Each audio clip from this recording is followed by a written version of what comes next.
कर लेते लेह हिंसा से जुड़ी हुई बड़ी खबर आपको बताएं कि हिंसा के 27 आरोपियों को 27 मुलजमीन को जमानत मिल गई है। 27 सितंबर के बाद आपको बताएं कि इन्हें गिरफ्तार किया गया था।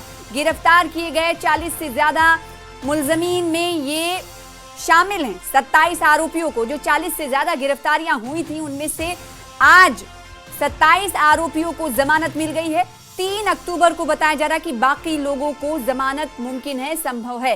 तो इस वक्त की बड़ी खबर और अहम पेशरफ्त हुई है और कहीं ना कहीं ये उन आरोपियों के लिए खुशी की खबर है जिन्हें जमानत मिली है, और जो बाकी के आरोपी हैं और जिन्हें हिंसा भड़काने के आरोप में गिरफ्तार किया गया था उन्हें कहा जा रहा है कि 3 अक्टूबर को जमानत मिल सकती है, ऐसा संभव है। ये देखिए उस वक्त की हिंसा की तस्वीरें हैं उस दिन की, और ये आज की तस्वीरें हैं जब आज कर्फ्यू में ढील दी गई थी। तो मामूलाते जिंदगी कहा जा सकता है कि लेह में लद्दाख में इस वक्त पटरी पर लौटते हुए हल्का फुल्का दिखाई दे रही है। और दूसरी तरफ 14 सितंबर की वो तस्वीर जब एहतजाजी मुजाहरे ने प्रदर्शन ने हिंसक रूप इख्तियार कर लिया था, और जिसके बाद 27 तारीख के बाद यानी 24 सितंबर की इस घटना के बाद 27 सितंबर के बाद हमने देखा कि 40 से ज्यादा गिरफ्तारियां हुई थी, और इन 40 से ज्यादा की गिरफ्तारियां में से जो आरोपी हैं उनमें से 27 आरोपियों को आज जमानत मिली है, और बाकी के जो आरोपी बचे हैं उन्हें 3 अक्टूबर को कहा जा रहा है कि जमानत मिलना संभव है। तो ये 2 तस्वीरें आप देख पा रहे हैं टीवी स्क्रीन पर। एक तो 24 की तस्वीर है और एक अक्टूबर की तस्वीर है जब आज कर्फ्यू में ढील दी गई है। धारा 163 इस वक्त आपको बताएं कि लेह में जारी है, और जगह जगह पर सिक्योरिटी फोर्सेस भी दिखाई दे रहे हैं, लेकिन अब जो दुकानें हैं और जो कारोबारी इदारे हैं वो खुलते हुए आज नजर आए थे, जिसकी तस्वीर देख रहे हैं आप। और 24 दिसंबर 2025 की भी तस्वीर आप देख रहे हैं जब पुलिस एहलकार मौजूद रहे और सामने प्रदर्शनकारी आमना सामना भिड़ंत हुई। फिर उसके बाद हमने देखा कि बीजेपी के हेडक्वार्टर को भी आग के हवाले कर दिया गया था। तशद्दुद इतनी बढ़ गई थी कि ओपन फायर पुलिस को करना पड़ा था, जिसको लेकर हमने देखा कि बवाल मचा हुआ है। यहां से लेकर यानी लद्दाख से लेकर दिल्ली तक प्रेस कॉन्फ्रेंस की जा रही, चाहे अपेक्स बॉडी की बात हो या करगिल डेमोक्रेटिक अलायंस की बात हो। प्रेस क्लब ऑफ इंडिया में जाकर वो एहतजाज दर्ज करा रहे हैं और ये कह रहे हैं कि अब हम मरकज से जब तक बात नहीं करेंगे, जब तक आप तमाम गिरफ्तार किए गए लोगों को छोड़ नहीं देते, और सोनम वांगचुक जो कि जोधपुर जेल में बंद किए गए हैं वहां से उनकी रिहाई सम्मानजनक रिहाई नहीं हो जाती, वो तब तक बातचीत केंद्र से नहीं करेंगे। ये लगातार लेह के कुछ ऑर्गेनाइजेशंस हैं उनकी तरफ से मांग की जा रही है, और लद्दाखियों की सम्मान की बात कही जा रही है। वो लद्दाखी ये ऑर्गेनाइजेशन केडी और एपेक्स बॉडी के लोग ये कहते हुए नजर आ रहे हैं कि वो लद्दाखी जो हमेशा से पीस के लिए जाने जाते थे, आज उन्हें क्रिमिनल बनाया जा रहा है, आज उन्हें क्रिमिनल की तरह पेश किया जा रहा है, देश के सामने एंटी नेशनल की तरह पेश किया जा रहा है। तो ये तमाम चीजें केंद्र सरकार करना बंद करे, तभी हम बातचीत की मेज पर बैठेंगे। इस बीच अहम पेशरफ्त लेह में ये हुई है कि हिंसा के 27 आरोपियों को जमानत मिल गई है, और जो बाकी के 40 से ज्यादा आरोपी गिरफ्तार किए गए थे उन्हीं में से ये 27 आरोपी हैं जिन्हें आज जमानत मिली है। और इसके अलावा आपको बताएं जो बाकी बचते हैं 27 के अलावा जो 40 से ज्यादा तकरीबन 40 से ज्यादा जिनकी तादाद थी, जो बाकी बचे हुए आरोपी हैं और मुलजमीन हैं, उन्हें कहा जा रहा है कि 3 अक्टूबर को जमानत मिल सकती है। तो इस वक्त की बड़ी खबर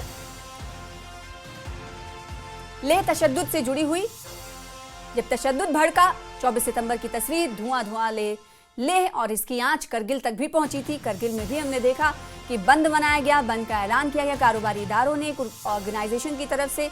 इस तशद्दुद के बाद करगिल को बंद कर दिया गया था। करगिल में भी सुरक्षा हालांकि सख्त की गई थी प्रशासन की तरफ से, और आज कहीं ना कहीं लेह में थोड़ी सी जिंदगी जो है मामूल पर लौटते हुए दिखाई दे रही, क्योंकि कर्फ्यू में ढील दिया गया।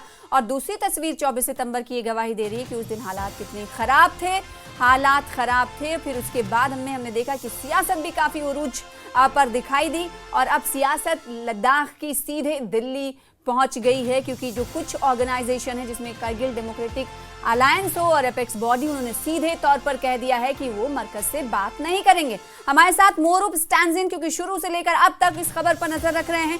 मोरूफ हमारे संवाददाता हैं, लेह से जुड़ रहे हैं। मोरूफ, एक अहम पेशरफ्त हुई है, जो 27 मुलजमीन थे, आरोपी थे, उन्हें जमानत मिल गई है, और जो बाकी और हैं जो 40 से ज्यादा इनकी तादाद थी, कहा जा रहा 3 अक्टूबर को बाकी लोगों को जमानत मिलेगी। कब इन्हें जमानत मिली है जो आज 27 आरोपी हैं? पूरी तफसील क्या है बताइएगा। जी सना, जिस तरह से मैंने अभी अभी जो बार एसोसिएशन ले के अध्यक्ष मोहम्मद शफील लस्सू से बात किया, उन्होंने कंफर्मेशन किया कि 27 लोगों को अभी शाम के समय जमानत मिला, इंटरम जमानत मिला। तो उनका कहना है कि अभी इस वक्त कोर्ट में सब मौजूद है, लेकिन सीजीएम की तरफ से ऑर्डर दे दिए गए इनको जमानत के लिए। अभी ऑर्डर अभी वहाँ पर चल रहा है, ऑर्डर पे जो ऑर्डर की कार्रवाई चल रहा है। तो थोड़ी देर तक सभी जो 27 लोग हैं वो जो जेल जुडिशियल कस्टडी में थे उनको बाहर किया जाएगा।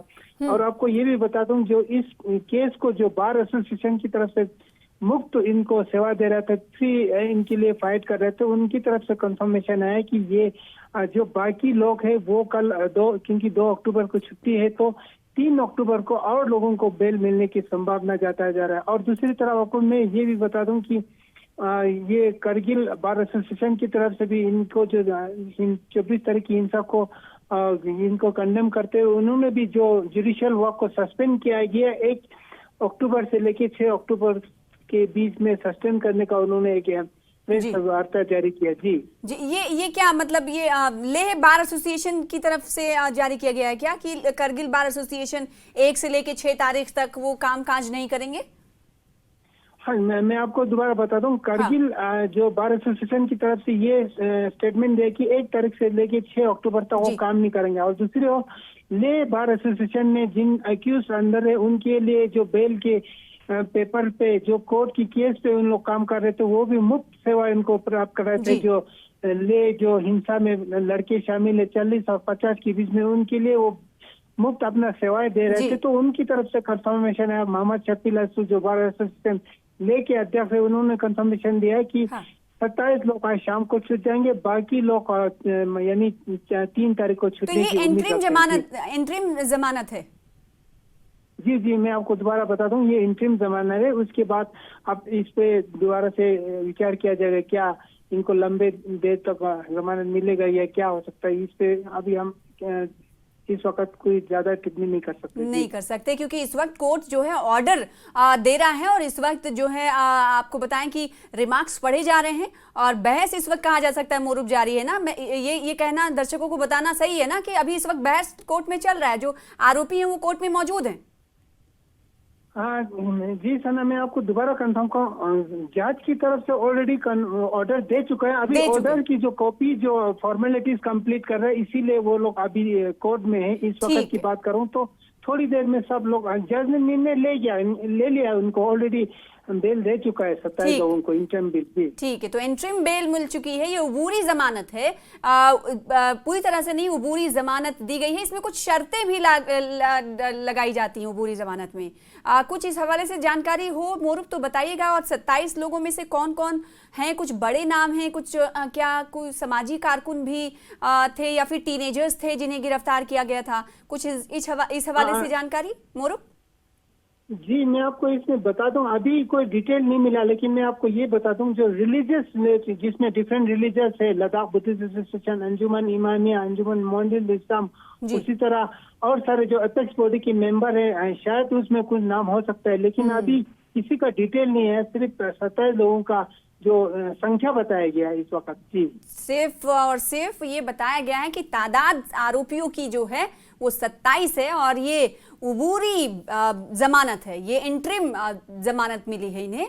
और यहाँ पर आपको बताएं ऑर्डर की कॉपी आनी बाकी है, मोरूफ जैसे बता रहे हैं। और कह रहे हैं कुछ ऑर्गेनाइजेशन जो सामाजिक ऑर्गेनाइजेशन होते हैं, समाजी इदारे होते हैं, उनके कई रुकन इसमें शामिल हो सकते हैं, लेकिन इन 27 लोग में आखिर हैं कौन कौन, इसकी डिटेल अभी नहीं मिल पाई। बहुत शुक्रिया मोरूफ हमारे साथ जुड़ने के लिए। और